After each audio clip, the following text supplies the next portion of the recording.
وأموال وأموال اقترفتموها وتجارة تخشون كسادها ومساكين ترزونها أحب إليكم من الله ورسوله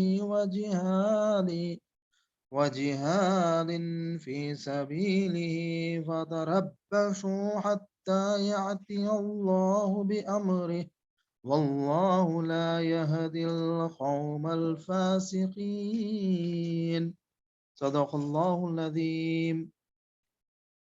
یہ سورہ توبہ آیت نمبر 24 کا ترجمہ ہے۔ اے نبی صلی اللہ علیہ وسلم کہہ دو کہ اگر تمہارے باپ اور تمہارے بیٹے اور تمہارے بھائی، تمہاری بیویاں اور تمہارے عزیز و اقارب اور تمہارے وہ مال جو تم نے کمائے ہیں اور تمہارے وہ کاروبار جن کے مانند پڑ جانے کا تم کو خوف ہے اور تمہارے وہ گھر جو تم کو پسند ہے، تم کو اللہ اور اس کے رسول صلی اللہ علیہ وسلم اور اس کی راہ میں جہاد سے عزیز تر ہیں، تو انتظار کرو یہاں تک کہ اللہ اپنا فیصلہ تمہارے سامنے لے آئے، اور اللہ فاسق لوگوں کی رہنمائی نہیں کرتا۔ صدق اللہ العظیم۔ جزاک اللہ خیر۔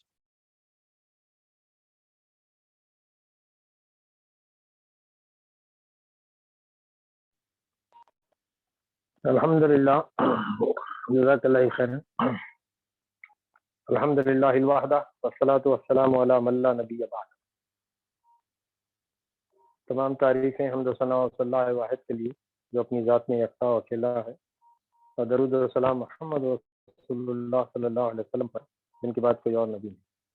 قابل احترام عزیز شرکائے اسٹڈی سرکل، الحمدللہ ثم الحمدللہ، اللہ عز و جل کے توفیق سے، اس کے کرم اور رحم سے آج ہم اپنے 175ویں دن 175th day of study circle میں حاضر ہیں۔ آپ تمام کا استقبال ہے اس میں، اور جیسا کہ ہم بار بار یہ سنتے چلے آئے ہیں کہ اپنی اصلاحات کے حوالے سے یہ سرکل سٹارٹ کیا گیا ہے، اسٹڈی سرکل۔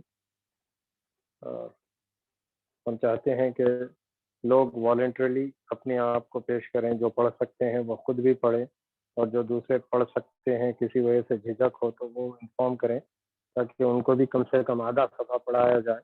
اور یہاں کسی 1 2 4 کو پڑھنا نہیں، بلکہ اسٹڈی سرکل کے ہر آدمی کو پڑھنا سمجھنا اس لیے ضروری ہے، کیونکہ وہ کل کے دن پھر خود اپنے مقام پر وہ ایسا کوئی اسٹڈی سرکل رکھ سکتے ہوں، پڑھ سکتے ہوں، پڑھا سکتے ہوں، تو اس میں ان کے لیے یہ معاون و مددگار ہوگا۔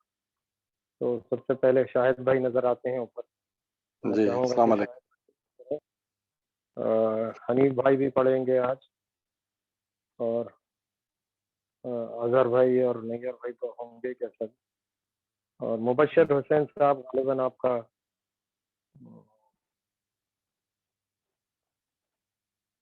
چلیے بسم اللہ۔ جی السلام علیکم۔ علیکم بسم اللہ السلام۔ الرحمن الرحیم۔ راہ حق کے لیے ضروری توشہ۔ رفقائے عزیز، 4 دن کے اجتماع کے بعد اب ہم لوگ ایک دوسرے سے الگ ہو رہے ہیں۔ جتنا کام اس اجتماع میں کرنا تھا ہم کر چکے ہیں، اور ایک حد تک ہم اس کا جائزہ بھی اپنے اجتماع خاص میں لے چکے ہیں۔ اب رخصت ہونے سے پہلے میں چاہتا ہوں کہ اپنے رفقا سے خطاب کر کے انہیں وہ ضروری ہدایت دے دوں جو آئندہ اس کام کو صحیح طریقے پر چلانے کے لیے مطلوب ہے۔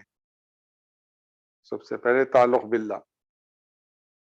اولین چیز جس کی ہدایت ہمیشہ سے انبیاء اور خلفائے راشدین اور صلح امت ہر موقع پر اپنے ساتھیوں کو دیتے رہے ہیں، وہ اللہ سے ڈرنے اور اس کی محبت دل میں بٹھانے اور اس کے ساتھ تعلق بڑھانے کی ہدایت ہے۔ میں نے بھی اسی کے اتباع میں اپنے رفقا کو سب سے پہلے یہی نصیحت کی ہے، اور آئندہ بھی جب کبھی موقع ملے گا اسی کی نصیحت کرتا رہوں گا، کیونکہ یہ وہ چیز ہے جس کو ہر دوسری چیز پر مقدم ہی ہونا چاہیے۔ عقیدے میں اللہ پر ایمان مقدم ہے، عبادت میں اللہ سے دل کا لگاؤ مقدم ہے، اخلاق میں اللہ کی خشیت مقدم ہے، معاملات میں اللہ کی رضا کی طلب مقدم ہے، فی الجملہ ہماری ساری زندگی ہی کی درستی کا انحصار اس پر ہے کہ ہماری دوڑ دھوپ اور سعی و جہد میں رضا الہی کی مقصودیت ہر دوسری غرض پر مقدم ہو۔ پھر خصوصیت کے ساتھ یہ کام جس کے لیے ہم ایک جماعت کی صورت میں اٹھے ہیں، یہ تو سراسر تعلق باللہ کے بل پر چل سکتا ہے۔ یہ اتنا ہی مضبوط ہوگا جتنا اللہ کے ساتھ ہمارا تعلق مضبوط ہوگا، اور یہ اتنا ہی کمزور ہوگا جتنا خدا نخواستہ کے ساتھ ہمارا تعلق کمزور ہوگا۔ ظاہر بات یہ ہے کہ آدمی جو کام بھی کرنے اٹھتا ہے، خواہ وہ دنیا کا کام ہو یا دین کا، اس کی اصل محرک وہ غرض ہوتی ہے جس کی خاطر وہ کام کرنے اٹھا ہے، اور اس میں سرگرمی سے اسی وقت پیدا ہوتی ہے جبکہ اس غرض کے ساتھ آدمی کی دلچسپی میں گہرائی اور گرم جوشی ہو۔ نفس کے لیے کام کرنے والا خود غرضی کے بغیر نفس پرستی نہیں کر سکتا، اور نہ نفس کی محبت میں جتنا شدت ہوتی ہے اتنی ہی سرگرمی کے ساتھ وہ اس کی خدمت بجا لاتا ہے۔ اولاد کے لیے کام کرنے والا اولاد کی محبت میں دیوانہ ہوتا ہے، تبھی وہ اپنے عیش و آرام کو اولاد کی بھلائی پر قربان کر سکتا ہے، اور اپنی دنیا ہی نہیں اپنی عاقبت تک اس غرض کے لیے خطرے میں ڈال دیتا ہے کہ اس کے بچے زیادہ سے زیادہ خوشحال ہوں۔ قوم یا وطن کے لیے کام کرنے والا قوم و ملک کی عشق میں گرفتار ہوتا ہے، تبھی وہ قوم و ملک کی آزادی، حفاظت اور برتری کی فکر میں مالی نقصانات اٹھاتا ہے، قید و بند کی سختیاں جھیلتا ہے، شب و روز کی محنتیں صرف کرتا ہے اور جان تک قربان کر دیتا ہے۔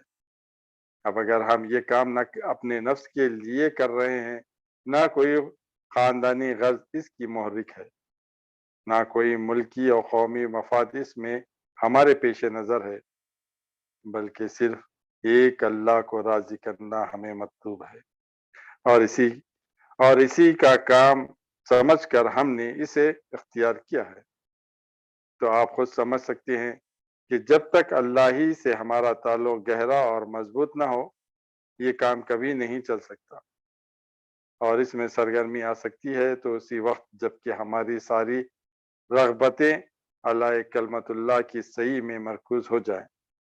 اس کام میں جو لوگ شریک ہوں، ان کے لیے صرف اتنی بات کافی نہیں ہے کہ ان کا تعلق اللہ سے بھی ہو، بلکہ ان کا تعلق اللہ سے ہی ہونا چاہیے۔ اسے تعلقات میں سے ایک تعلق نہیں بلکہ ایک ہی اصلی اور حقیقی تعلق ہونا چاہیے۔ پھر سے پڑھ لیتا ہوں۔ اسے تعلقات میں سے ایک تعلق نہیں بلکہ ایک ہی اصلی اور حقیقی تعلق ہونا چاہیے، اور انہیں ہر وقت یہ فکر دامن گیر رہنی چاہیے کہ اللہ سے ان کا تعلق گھٹے نہیں بلکہ روز بروز بڑھتا اور گہرا ہوتا چلا جائے۔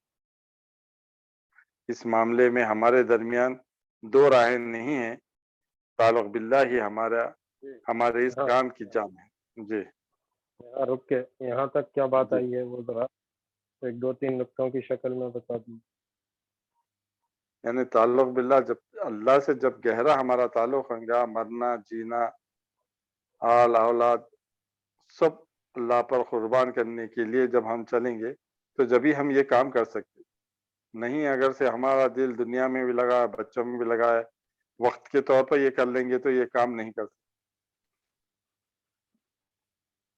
حقیقی تعلق تو بس اللہ سے ہی ہونا چاہیے، اس سے بڑھ کے کسی سے نہیں ہونا چاہیے۔ یہ بات تحریک اسلامی کے کارکنوں کو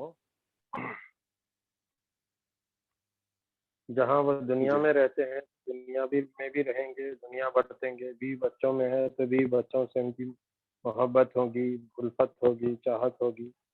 یہ سب کے باوجود مقدم پریورٹی کے اعتبار سے سب سے زیادہ اہمیت بھی اس بات پہ ہوگی کہ ہم تحریک کے افراد ہیں، ہم اللہ کو راضی کرنے کے لیے کام کر رہے ہیں، نہ کہ اپنی کوئی ذاتی مفاد، ذاتی فائدے کے لیے نہیں، بلکہ اللہ راضی ہو جائے ہم سے اور اس کے ذریعے۔ جیسے کوئی آدمی نیشنلزم کے بھوت میں سوار اگر ہو تو وہ ملک کے خاطر جان بھی دیتا، مال بھی دیتا، صلاحیت بھی دیتا، تو جب دنیا کے لوگ مختلف اور چیزوں میں اپنی صلاحیتیں کھپا سکتے ہیں، تو کیوں نہ تحریک کا کارکن رضا الہی کے لیے، فلاح آخرت کے لیے، اخروی فلاح کے لیے یہ کام انجام دے۔ یہ ہے جو مولانا یہاں ہائی لائٹ کرتا ہے۔ مگر یہ دیکھنے کے بعد ہم اپنی لائف کو دیکھیں تو بہت زیادہ کمزوریاں ہیں، ہم میں حد سے زیادہ کمزوریاں ہیں، چاہتے ہوئے کئی غلطیاں ہوتے ہیں۔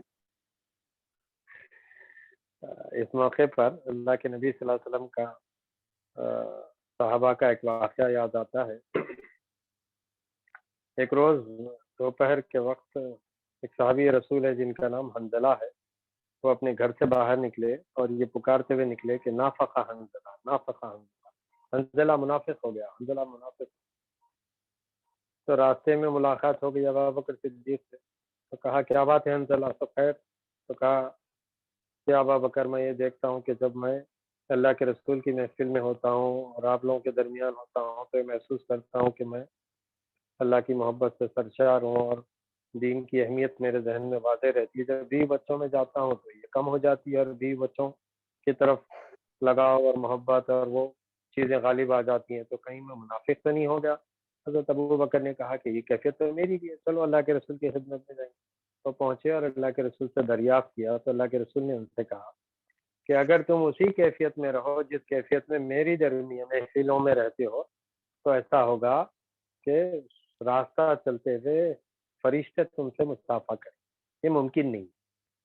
تو غرض یہ کہ میری محفل میں رہتے ہوئے تمہیں اللہ کا خوف، اللہ کی باتیں اور یہ غالب رہے، بھی بچوں میں جائیں، تو یہ نفاق نہیں ہے بلکہ یہ ایمانی کی علامت ہے کہ آپ جس وقت جس محفل اور جس ماحول میں ہیں وہاں اس کی اہمیت ہے اپنی جگہ، لیکن غالب جو ہونا ہے وہ تعلق بل۔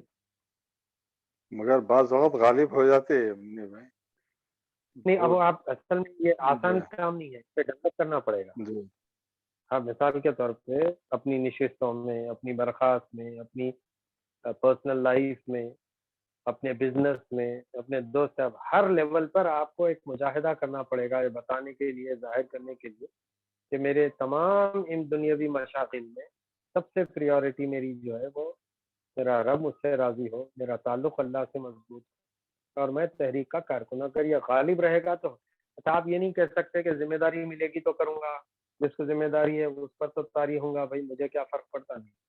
ہم میں سے ہر ایک کو ہونا، اور کسی درجے ہو جائے۔ اب یہ اور بات ہے کہ بہت اونچا ہو تو بہت معیار مطلوب اس تک پہنچیں گے ہم، بہت اچھی بات، نہیں پہنچ سکے تو اس میں کوئی کمی، لیکن ذہن میں طاری رہے ضرور۔ دیکھیے یہ احساس بھی کہ اللہ ہم پورا نہیں کر پا رہے، ہم اس قابل نہیں نظر آتے ہیں، کیا اللہ ہم ہمارے ان کمزور ہاتھوں سے، ان ذہنوں سے یہ کام کر پائیں گے ہم جس کے لیے ہم نے اپنے آپ کو تیار کیا ہے؟ تو یہ بات کا احساس بھی ہونا ایمان کی علامت ہے۔ نہیں، جیسا آپ کل بولے کہ کرناٹک کے جو رائچور کے صاحب تھے، کیا نام ہمارے پرانے وہ صدر جو تھے اپنے، وہ بیچارے گھر کے جو کہ سرکاری بھی ویسی رکھی ہوئی رہی، یہی کام میں جت گئے۔ نہیں، سراج الحق صاحب جی نے ہے، وہ سراج سراج الحق الحق صاحب، صاحب، جی جی جی ہاں، سراج الحق سراج صاحب، الحق صاحب، سراج الحسن صاحب جی ہیں رائچور کے، کرناٹک۔ جی۔ سراج الحق صاحب کے جماعت پاکستان میں ابھی موجودہ، اچھا اچھا اچھا، یہ سراج الحق صاحب نے کرناٹک کے تھے۔ سراج الحق ہے، یہ سراج الحسن جی ہے کرناٹک کے۔ اچھا جی وہ جو اس کے گھر کی دیوار کی سرکاریاں نہیں ہوئی، وہ جی سراج جی، الحق ہے وہ تو موجودہ، کتنا جن کی بہترین ہے وہ۔ جی جی سر پہ ٹوپی ٹیڑھی ہوتی، جی وہ وہ سینئر ہے، وہ بلکہ مزاج آنا تو وہ تعلق باللہ جبھی دکھتا ہو۔ اب میرا وہ لیول تو آسان نہیں ہے، لیکن بہرحال یہ بندے ہیں، یہ بھی انسان ہیں، ان کی بھی خواہشات ہیں، اس کے باوجود انہوں نے تحریک کے لیے اتنا کچھ دیا ہے، تو لہٰذا ہم بھی کر سکتے ہیں، یہ ہیومنلی ہاں پاسبل ہے، یہ سمجھ کے چلنا ہے اور یہی سمجھ کے چلنا ہے۔ چلو، اس معاملے میں ہمارے درمیان دو رائے نہیں ہیں کہ تعلق باللہ ہی ہمارے اس کام کی جان ہے۔ جماعت کا کوئی رفیق الحمدللہ اس کی اہمیت کے احساس سے غافل نہیں ہے۔ البتہ جو سوالات اکثر لوگوں کو پریشان رکھتے ہیں وہ یہ ہیں کہ تعلق باللہ سے ٹھیک مراد کیا ہے،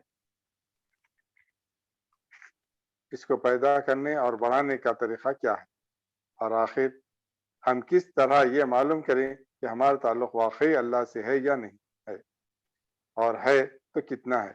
ان سوالات کا کوئی واضح جواب معلوم نہ ہونے کی وجہ سے میں نے اکثر یہ محسوس کیا ہے کہ لوگ گویا اپنے آپ کو ایک بے نشان صحرا میں پا رہے ہیں، جہاں کچھ پتہ نہیں چلتا کہ ان کی منزل مقصود تھی کس سمت میں ہے، اور کوئی اندازہ نہیں ہوتا کہ انہوں نے کتنا راستہ طے کیا اور اب کس مرحلے میں ہیں، اور آگے کتنے مرحلے باقی ہیں، اور آگے کتنے مراحل باقی ہیں۔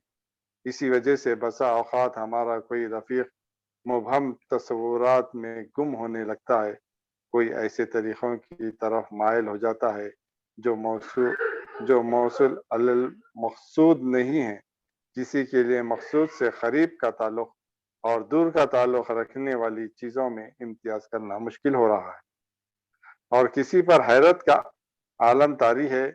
اس لیے آج میں صرف تعلق باللہ کی نصیحت ہی پر اکتفا نہ کروں گا، بلکہ اپنے علم کی حد تک ان سوالات کا بھی ایک واضح جواب دینے کی کوشش کروں گا۔ آگے پڑھیں۔ جی ہمارے حنیف بھائی یہاں سے پڑھیے آگے۔ بسم اللہ الرحمن الرحیم۔ تعلق باللہ کے معنی۔ تعلق باللہ سے مراد، جیسا کہ قرآن مجید میں بتایا گیا ہے کہ آدمی کا جینا اور مرنا اور اس کی عبادتیں اور قربانیاں سب کی سب اللہ کے لیے ہوں۔ ان صلاتی و نسکی و محیای و مماتی للہ رب العالمین، سورہ انعام۔ میری نماز، میرے تمام مراسم عبودیت، میرا جینا اور میرا مرنا سب کچھ اللہ رب العالمین کے لیے ہے، اور وہ پوری طرح یکسو ہو کر اپنے دل کو بالکل اللہ کے لیے خالص کر کے اس کی بندگی کرے۔ سورہ بینہ۔ ترجمہ: ان کو اس کے سوا کوئی حکم نہیں دیا گیا تھا کہ اللہ کی بندگی کرے، اپنے دین کو اس کے لیے خالص کر کے بالکل یکسو ہو کر۔ نبی کریم صلی اللہ علیہ وسلم نے مختلف موقعوں پر اپنے ارشادات میں اس تعلق کی ایسی تشریح فرما دی ہے کہ اس کے مفہوم و مدعا میں کوئی ابہام باقی نہیں رہا ہے۔ حضور صلی اللہ علیہ وسلم کے بیانات کا تتبع کرنے سے معلوم ہوتا ہے کہ تعلق باللہ کے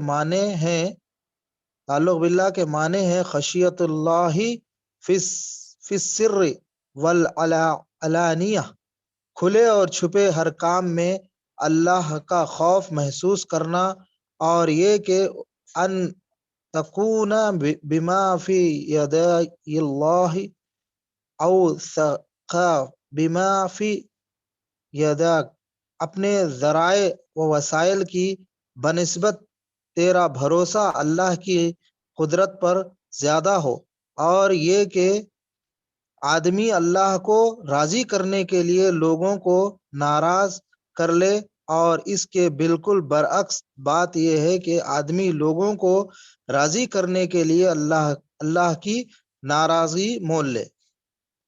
پھر جب یہ تعلق بڑھتے بڑھتے اس حد کو پہنچ جائے کہ آدمی کی محبت اور دشمنی اور اس کا دینا اور روکنا جو کچھ بھی ہو اللہ کے لیے اور اللہ ہی کی خاطر ہو، اور نفسانی رغبت و نفرت کی لاگ اس کے ساتھ نہ لگی رہے، تو اس کے معنی یہ ہیں کہ اس نے تعلق باللہ کی تکمیل کر لی ہے۔ پھر ابو داؤد۔ پھر یہ جو آپ ہر روز رات کو اپنی دعائے قنوت میں پڑھتے ہیں، اس کا لفظ بہ لفظ اس بات کی نشاندہی کرتا ہے جو تعلق آپ کا اللہ کے ساتھ ہونا چاہیے۔ اس کے لفظ پر غور کیجئے اور دیکھتے جائیے کہ آپ ہر رات اپنے اللہ کے ساتھ کس قسم کا تعلق رکھنے کا اقرار کیا کرتے ہیں۔ اللہم انا نستعینک و نستغفرک، یعنی اس کا ترجمہ ہے: خدایا ہم تجھ سے مدد مانگتے ہیں، تجھ پر ایمان لاتے ہیں، تیرے ہی اوپر بھروسہ رکھتے ہیں، اور سب اچھی تعریفیں تیرے ہی لیے مخصوص کرتے ہیں، ہم تیرے شکر گزار ہیں، کفران نعمت کرنے والے نہیں ہیں۔ ہم ہر اس شخص کو چھوڑ دیں گے جو تیری نافرمانی کرے۔ خدایا ہم تیری ہی بندگی کرتے ہیں، تیرے ہی لیے نماز پڑھتے ہیں اور سجدہ کرتے ہیں، اور ہماری ساری دوڑ دھوپ تیری طرف ہی ہے۔ ہم تیری رحمت کے امیدوار ہیں اور تیرے عذاب سے ڈرتے ہیں۔ یقیناً تیرا عذاب یقیناً تیرا سخت عذاب ان لوگوں کو پہنچنے والا ہے جو کافر ہیں۔ یہ دعائے قنوت جو ہم فطر کی نماز میں روز پڑھتے ہیں اس کا ترجمہ تھا یہ۔ پھر اس تعلق باللہ کی تصویر اس دعا میں پائی جاتی ہے جو نبی کریم صلی اللہ علیہ وسلم رات کو تہجد کے لیے اٹھتے وقت پڑھا کرتے تھے۔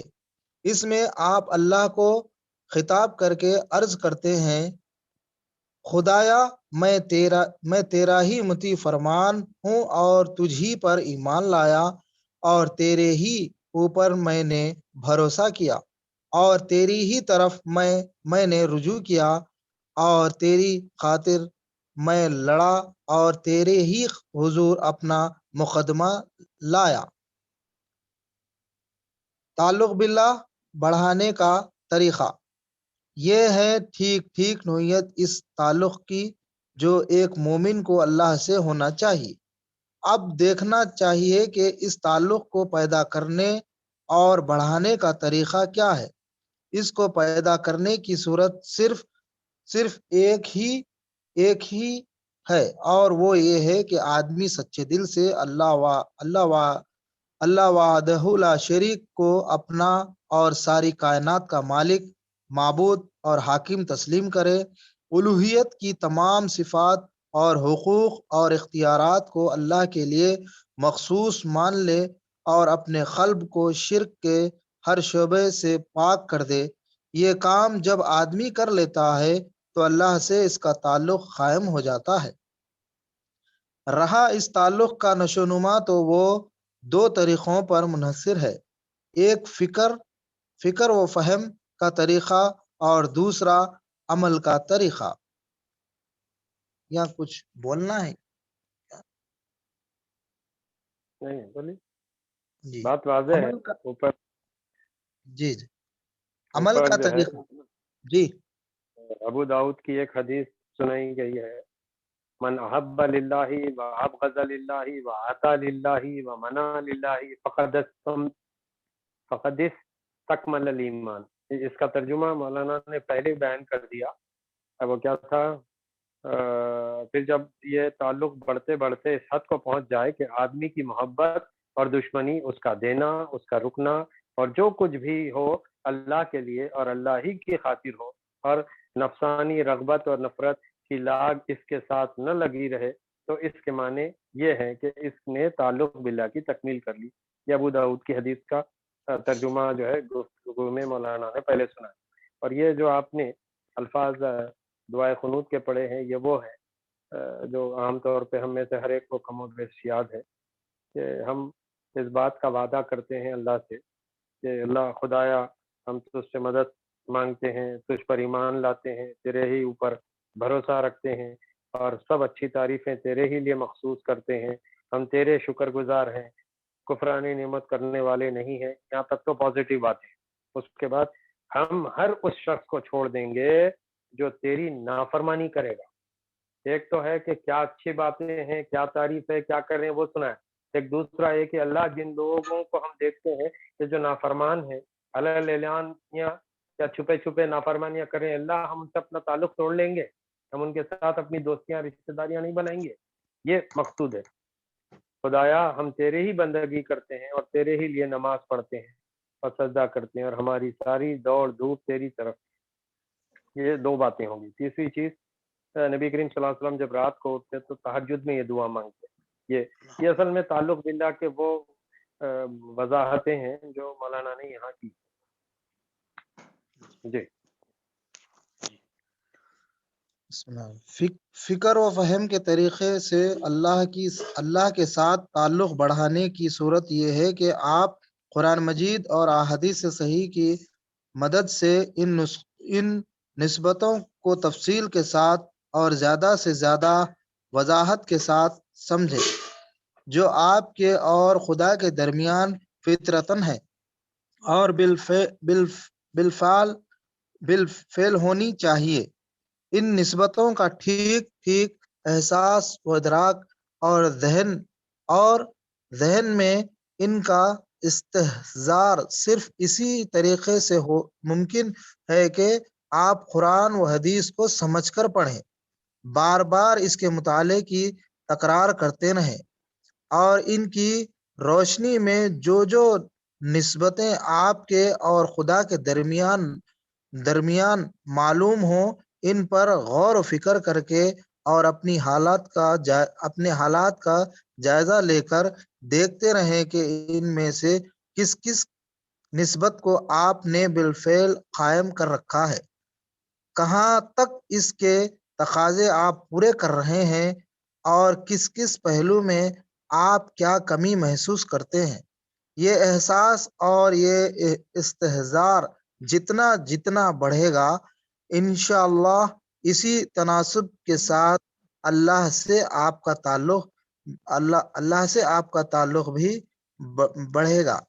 مثال کے طور پر ایک نسبت آپ کے اور اللہ کے درمیان یہ ہے کہ آپ عبد ہیں اور وہ معبود ہیں۔ دوسری نسبت یہ ہے کہ آپ زمین پر اس کے خلیفہ ہیں اور اس نے اپنی بے شمار امانتیں آپ کے سپرد کر رکھی ہیں۔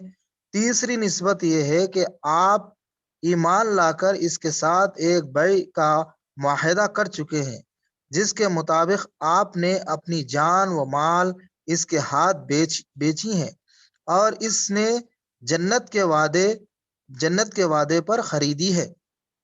چوتھی نسبت آپ کے اور اس کے درمیان یہ ہے کہ آپ اس کے سامنے جواب دہ ہیں اور آپ کا حساب صرف آپ کے ظاہر ہی کے حساب سے لینے والا نہیں ہے بلکہ آپ کے جملہ حرکات و سکنات، بلکہ آپ کی نیتوں اور ارادوں تک کا ریکارڈ اس کے پاس محفوظ ہو رہا ہے۔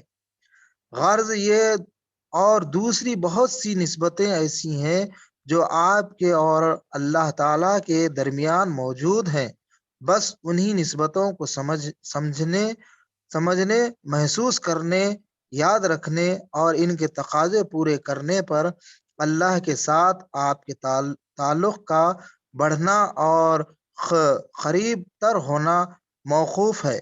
آپ جس قدر ان سے غافل ہوں گے اللہ سے آپ کا تعلق اتنا ہی کمزور ہوگا، اور جس قدر زیادہ ان سے خبردار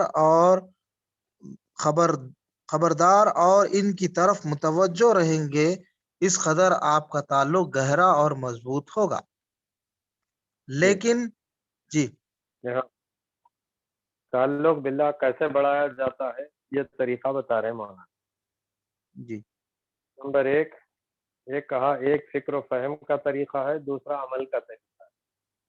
پہلے فکر مضبوط ہوگی تو پھر اس کے مطابق عمل ہوگا۔ تو فکر اور عمل یہ دو الگ الگ چیزیں ہیں، اور دو چیزیں دراصل تعلق کو بڑھاتی ہیں۔ نمبر ایک کیا کہا مولانا نے کہ حدیث کو، پہلے تو یہ کہ ممکن آپ قرآن و حدیث کو سمجھ کر پڑھیں۔ ہم برس سے نہ جانے ہم میں سے کتنے ہیں جو کم و بیش ایسا اگر ہم رف اسٹیمیٹ بھی اگر رکھیں تو ہم میں سے ہر آدمی جو قرآن پڑھنا جانتا ہے وہ کم سے کم سال میں ایک مرتبہ، کم سے کم رمضان کے موقع پہ تو قرآن یا تو پڑھتا ہے اور ساتھ ساتھ تراویح میں پوری ایک مرتبہ قرآن سنتا ہے۔ لیکن اگر وہ ترجمے سے نہ پڑھے، وہ احادیث کو پڑھتے ہوئے جو ہے ترجمے سے نہ پڑھے اور سمجھ کے نہ پڑھے، تو پھر اس کے لیے یہ بالکل جو ہے ایسی ہو گئی جیسے کیا کہتے ہیں عیسیٰ پڑھے موسیٰ لکھے جیسا جو ہے یہ ہوگا۔ کہ مطلب آپ غور کیجئے کہ ایک معمولی 2-3 روپے، اب آج کل 5-6 روپے کا ہو گیا ہے اخبار آپ بغیر سمجھے کے پڑھتے ہیں، ذرا سوچ کے دیکھیے۔ وہ اخبار جس کی زندگی کل 24 گھنٹے کی، اگلے دن صبح جب اخبار آتا تو پرانے اخبار کو آپ ردی میں ڈال دیتے، سوائے اس اہتمام کے ساتھ کہ بھائی اس میں کہیں اگر کوئی اسلامک کالم ہے، کہیں قرآن حدیث کی بات ہے تو واضح ہٹا لو، باقی کا پورا اخبار ردی کی طرف رکھ دو. یہی کرتے ہیں نا. وہ 24 گھنٹے میں لائف ختم کرنے والے اخبار کو پلٹ پلٹ کے پڑھتے ہیں. کووڈ میں کہاں کیا کیا کیسز آ رہے، اس کی بے چینی، امریکہ میں کیا ہو رہا ہے اس کی بے چینی، اور فلاں میں کیا ہو رہا ہے یہ بے چینی، 5 ریاست کے الیکشن ہے، اس پہ کس کے نتائج کیسے جائیں گے، اس کی یہ سب بے چینی. کبھی اسی انداز میں قرآن کو الٹ پلٹ کے حدیث کو پلٹ کے. بزرگان دین کے بعد خول تو ایسے بھی ملتے ہیں کہ اپنی شخصیت کو قرآن میں جب انہوں نے پڑھا کہ فی ذکر کن، اس کتاب میں تمہارا ذکر ہے، تو اس قرآن کو کئی دفعہ پڑھا. اب اتفاق سے بھی یہ کووڈ میں نے جب کوشش کی کہ کچھ آیتیں ذہن میں میرے مفہوم تھا کہ بھئی یہ کہیں دیکھا ہوں پڑھا ہوں اور وہ ملتی نہیں، تو میں نے 3 دفعہ پڑھنے پر وہ مقام ملا مجھے. میں جوائنٹ فیملی کا تصور جو ہے اور جوائنٹ فیملی کے جو مسائل ہوتے ہیں اس کے حوالے سے کچھ دیکھ رہا تھا، تو 3 دفعہ پڑھنے کے بعد ترجمے سے تب جا کے مجھے وہ مقام ملا ہے. تو معلوم ہی ہوتا کہ آپ کی تڑپ، آپ کی بے چینی، آپ کا یہ، تو پھر اب اس کے بعد آپ کا تعلق یہ ہوگا کہ آپ دیں گے تو اللہ کے لیے، محبت کریں گے تو اللہ کے لیے، رکیں گے تو اللہ کے لیے. آپ پہلے فکر آپ کی مضبوط ہوگی اور پھر آپ کا اس کے مطابق عمل. اب جو لوگ فکر ہی کی فکر نہیں کرتے تو اب ان کو، اب کچھ تو ہم لوگ آپس میں ایک دوسرے کو کہتے ہیں، ہمارے سرگرم ساتھی بولتے ہیں. تو ایک صاحب جو ہے مجھے کیا کرے، سرگرم بولتے کہ اپنا سر پکڑ لیے، پکڑ کے بولے کہ یہ سرگرم بولتے جن کے سر پہلے سے گرم رہے. اور پھر وہ دوسرے فکر والے ساتھی بولے تو وہ تبلیغی جماعت کو بولتا ہے. یہ لوگ ان کے زبانوں میں استعمال ہونے والی ٹرمینالوجی. تو مطلب یہ ہے کہ کچھ لوگ، آپ غور کیجئے، وہ لوگ جو ترتیب اپناتے ہیں اس میں کچھ لوگوں کو 1-2 لوگ مسجد میں بیٹھے ہوتے ہیں اور وہ ذکر اور دعا کر رہے ہوتے کہ اللہ یہ جو ہمارے ساتھیاں گلی میں نکل کے گئے، انہیں مار پیٹ کھا کے نہیں آنا، لوگ بدتمیزی سے پیش نہیں آنا، ان پر رحم کر، ان کی بات میں آسانیاں پیدا کر، لوگوں کے دلوں میں اتار دے. تو کچھ لوگ دعا کر رہے ہوتے، ایک راستہ بتانے والا ہوتا، اس کو کیا بولتے، رہبر، اور ایک وہ ہوتا ہے جو زبان سے بول رہا ہوتا، اس کو متکلم. تو مطلب ان سب ٹرمینالوجی سے آپ واقف ہیں، آپ کو معلوم. تو کبھی ہم اس طرح کبھی غور کریں کہ قرآن کی کوئی آیت آپ نے پڑھی اور پورا دن آپ بے چین رہے اس آیت کے حوالے سے، جو دوست ملتا، جو رشتہ دار ملتا، جو ملاقاتی ملتا، آپ سے بولتے اللہ کی کیا کتاب ہے، کیا آیت آج نظر سے گزری، کبھی سنایا ہم نے. تو اس کے معنی ہے کہ ابھی ہماری وہ فکر کا وہ لیول ہی نہیں. اب تو ہر حرف پہ ثواب چاہتے ہیں، کچھ اور نہیں ہے. تو بیماری بہت بڑھ گئی، ڈاکٹر نے جواب دے دیا علاج نہیں ہے، تو بولے قرآن کی آیتیں لکھو زعفران سے اور اس کے بعد میں تشتری میں گھول کے پلاؤ، شفا ہو جائے. تو کتابیں شفا ہے ضرور قرآن، لیکن گھول کے پلانے والی نہیں. پڑھے تو شفا ہے، سمجھے تو شفا ہے، عمل کرے تو اس سے زیادہ ہے، دوسروں تک پہنچائے تو اور اس سے. یہ جو باتیں مولانا، یہ ان کی زندگی کا وہ میں سمجھتا ہوں نچوڑ ہے جو ہم پڑھ رہے ہیں تحریک اور کارکن کے حوالے سے، کہ وہ چاہتے ہیں کہ اس تحریک کے کارکن کیسے ہونا ہے. یہ کوئی مسلم لیگی مجلسی نہیں ہوگا ہمارا کارکن، کیا بولتے ہیں وہ اجلا دیکھا اچھل گیا، پیلا دیکھا پھسل گیا کی طرح کی بات نہیں ہوگی. وہ یہ ہوگا کہ وہ مضبوط ہوگا، وہ کتاب اور سنت کے حوالے سے سوچ رہا ہوگا، اس کی فکر جو ہے رضا الہی پہ موقوف ہوگی. اس کا حال یہ ہوگا کہ وہ ایمان کی عینت سے دیکھ رہا ہوگا. وہ عام آدمی کی طرح نہیں ہوتا، کھاتا پیتا جیتا عام لوگوں کی طرح ہے، لیکن ہر وقت فکر مند ہوتا ہے کہ اللہ میں تجھے راضی کروں. خوف طاری ہوتا ہے، تعلق باللہ ہوتا ہے، یہ پیدا کرنے کے لیے. تو یہ بہرحال میں سمجھتا ہوں کہ یہ ماسٹر پیسز آف مولانا کی رائٹنگ ہے. ویسے تو بہت سی اور رائٹنگ بھی ہے، الجہاد فی الاسلام اپنی جگہ ہے، حقوق الزوجین اپنی جگہ ہے، اور چھوٹے چھوٹے کتابچوں میں یہ رائٹنگ آپ یقین مانو، آپ اگر بہت پڑھنے کے عادی ہوں تو 100 پیجز پڑھ جائیے. مجھے نہیں معلوم میں نے کہیں اس طرح کی رائٹنگ علیمیہ کی رائٹنگ میں، یا منظور نعمانی صاحب کی رائٹنگ میں، یا سجاد نعمانی صاحب کی رائٹنگ میں، یا کسی اور دینی پرچے میں، کسی بریلوی میں کہیں مجھے نہیں ملی کم سے کم. اب یہ اور بات ہے کہ ہو سکتا ہے کہ ہم زیادہ انکلائن تحریک سے رہے اس وجہ سے، لیکن حقیقت یہ ہے کہ یہ عکس ہے، یہ مطلب نچوڑ ہے اس پوری تعلیمات کا جو انہوں نے اپنے اندر ابزارو کیا اور اپنے رفقا کو ٹرانسفر کر رہے ہیں کہ دیکھو رفیقو، یہ میں چاہتا ہوں کہ تمہارے اندر اس کے پیدا کرنے کا یہ طریقہ. چلیے جزاک اللہ. ہمارے اظہر بھائی یہاں سے لے لیجیے. السلام علیکم. وعلیکم السلام. بسم اللہ. لیکن یہ فکری طریقہ اس وقت تک نتیجہ خیز ثابت نہیں ہو سکتا، بلکہ زیادہ دیر تک نبھایا بھی نہیں جا سکتا جب تک کہ عملی طریقے سے اس کو مدد اور قوت نہ پہنچائی جائے. اور وہ عملی طریقہ ہے احکام الہی کی مخلصانہ اطاعت اور ہر اس کام میں جان لڑا کر دوڑ دھوپ کرنا جس کے متعلق آدمی کو معلوم ہو جائے کہ اس میں اللہ کی رضا ہے۔ احکام الہی کی مخلصانہ اطاعت کا مطلب یہ ہے کہ جن کاموں میں اللہ نے حکم دیا ہے ان کو آپ بادل ناقاستہ نہیں بلکہ اپنے دل کی رغبت اور شوق کے ساتھ خفیہ اور علانیہ انجام دیں، اور اس میں کسی دنیاوی غرض کو نہیں بلکہ صرف اللہ کی خوشنودی کو ملحوظ خاطر رکھیں۔ اور جن کاموں سے اللہ نے روکا ہے اس سے قلبی نفرت و کراہیت کے ساتھ خفیہ اور علانیہ پرہیز کریں، اور اس پرہیز کا محرک کسی دنیاوی نقصان کا خوف نہیں بلکہ اللہ کے غضب کا خوف ہو۔ یہ طرز عمل آپ کو تقوی کے مقام پر پہنچا دے گا، اور اس کے بعد دوسرا طرز عمل آپ کو احسان کی منزل پر پہنچائے، یعنی یہ کہ آپ دنیا میں ہر اس بھلائی کو فروغ دینے کی کوشش کریں جسے اللہ پسند فرماتا، اور ہر اس برائی کو دبانے کی کوشش کریں جسے اللہ ناپسند فرماتا، اور اس کی کوشش میں جان، مال، وقت، محنت اور دل و دماغ کی قابلیت، غرض کسی چیز کی قربان کرنے میں بھی بخل سے کام نہ لیں۔ پھر اس راہ میں جو قربانی بھی آپ کریں اس پر کوئی فخر آپ کے دل میں پیدا نہ ہو، نہ یہ خیال کبھی آپ کے دل میں آئے کہ آپ نے کسی پر احسان کیا ہے، بلکہ بڑی سے بڑی قربانی کر کے بھی آپ یہی سمجھتے رہیں کہ آپ کے خالق کا جو حق آپ پر تھا وہ پھر بھی ادا نہیں ہو سکا۔ حق تو یہ ہے، ہاں جی، حق تو یہ ہے کہ حق ادا نہ ہو۔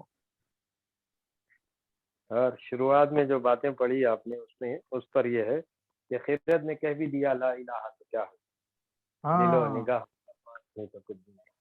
مہاتما گاندھی کو بھی اسلام بہت پسند تھا، نظام عمر فاروق چاہتے تھے وہ، لیکن وہ پیغام محمدی کا انہوں نے ایکسیپٹنس نہیں کیا۔ وہ مرتے ہوئے آخری الفاظ میری نظر میں شدھ اگر کوئی ہندو ہے تو وہ جس کے آخری بولتے اے رام، عام آدمی نہیں تھا، بڑا ذہین، بڑا قابل، اس کے باوجود آخری الفاظ اس کے ہم دعا کرتے ہیں کہ اللہ مرتے وقت ہمیں کلمہ نصیب فرما لا الہ الا اللہ۔ کہا جاتا کہ کسی بستر مرگ پہ کوئی جا کے قریب کھڑا ہو تو آہستہ سے پڑھے تو کہیں وہ چڑ کے آدمی عین وقت پر کچھ انکار نہ کرے اور یہ کہے میں کچھ نہ کہہ دے، تو دھیمی آواز میں پڑھے کہ وہ لا الہ الا اللہ لا الہ۔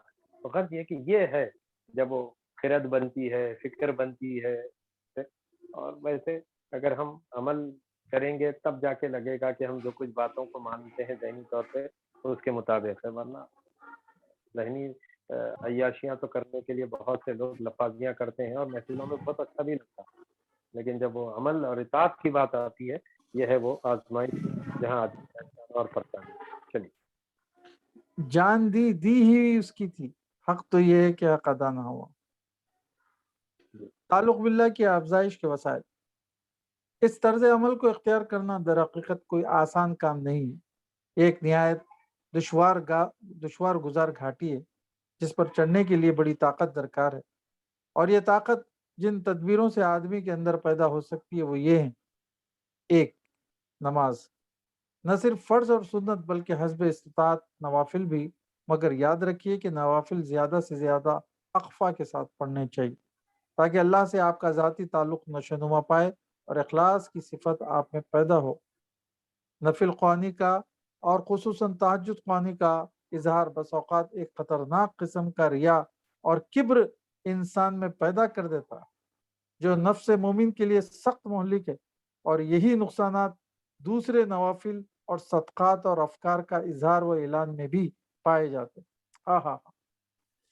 اس سے یہی بات جو ہے مولانا کیا ہے ان کا امین الحسن صاحب بولے تھے منیب بھائی کہ احساس دینداری کا فتنہ دنیا داری کے فتنے سے زیادہ خطرناک ہوتا ہے۔ دوسری چیز، احساس دینداری کا فتنہ دنیا داری کے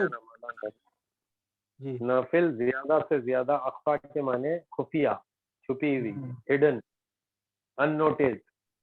اللہ کے نبی، اچھا یہ حدیثیں ہم نے سنی ہے، اللہ کے نبی صلی اللہ علیہ وسلم گھر میں حجرے میں اکثر چونکہ بی بی عائشہ کے لیے لوگوں نے اپنی باریاں بہت سی دے دی، تو تو نمایاں جو بیویاں نظر آتی ہیں وہ بی بی عائشہ ہی سب سے زیادہ ہیں، بی بی حفصہ بھی ہیں اور دوسری بی بی سودا وغیرہ، تو وہ تو بہرحال تو غرض یہ کہ آپ نماز تہجد کے لیے اٹھے، آپ نماز پڑھ رہے ہیں اور سجدہ کرنے کا جب موقع آتا تو پیر کو ہاتھ لگاتے بی بی عائشہ سے اور آپ پیر کھینچ لیتی، آپ سجدے میں چلتے.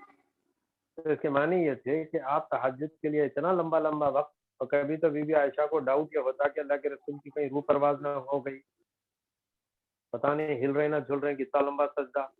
تو آپ سوچئے کبھی ایسی کوئی اوقات گزرے ہیں ہر ہفتے، پہلے تو ہر دن کرنا آسان نہ ہو تو کم سے کم ہفتے میں چند ایک دن کر لے، پیر جمعرات کے جیسے روزوں کا اہتمام کسی طرح شب جمعہ کے لیے کریں، یا کوئی ایسا موقع ڈھونڈ کے کریں اور عادت کرنے کی کوشش کریں کہ کم سے کم ہم لوگ ایک مرتبہ اہتمام کریں ہفتے میں، اور آہستہ آہستہ بڑھ جائے تو وہ ہر روز ہو جائے تو بہت اچھا.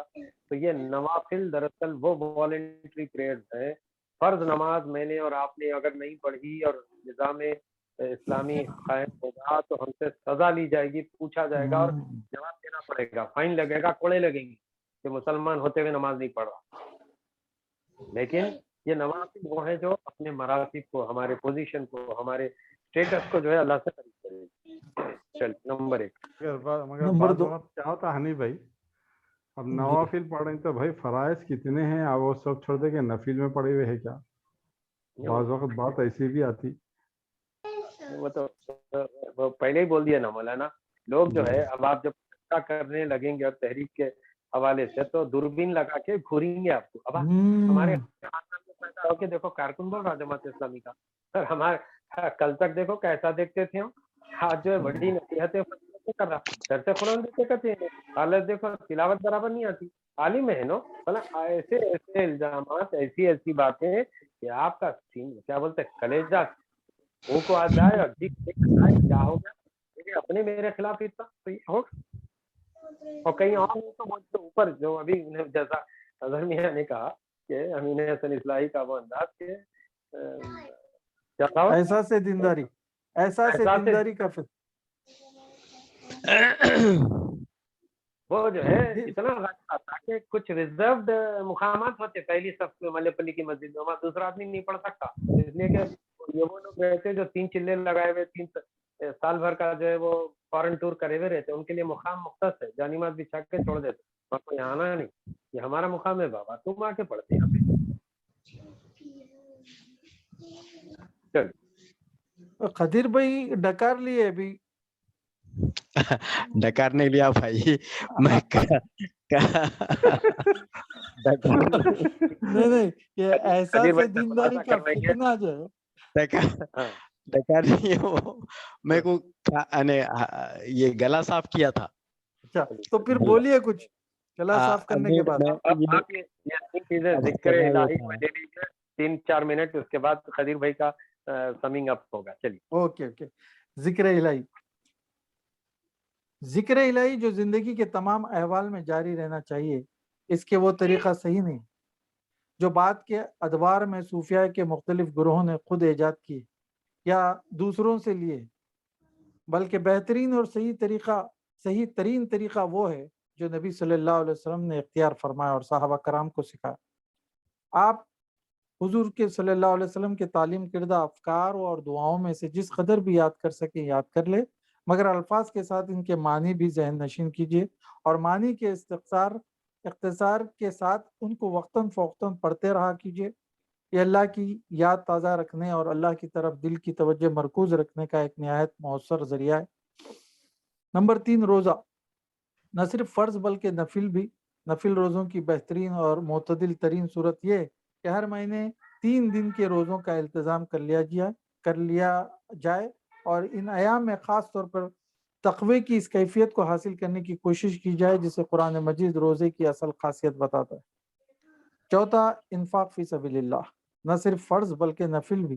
جہاں تک بھی آدمی کی استطاعت ہو اس معاملے میں یہ بات اچھی طرح سمجھ لیجئے کہ اصل چیز مال کی وہ مقدار نہیں جو آپ خدا کی راہ میں صرف کریں، بلکہ اصل چیز وہ قربانی ہے جو اللہ کی خاطر آپ نے کی ہو. ایک غریب آدمی اگر اپنی پیٹ کاٹ کر خدا کی راہ میں ایک پیسہ صرف کرے تو اللہ کے ہاں اس 1000 روپے سے زیادہ قیمتی ہے جو کسی دولت مند نے اپنی آسائشوں کا 10واں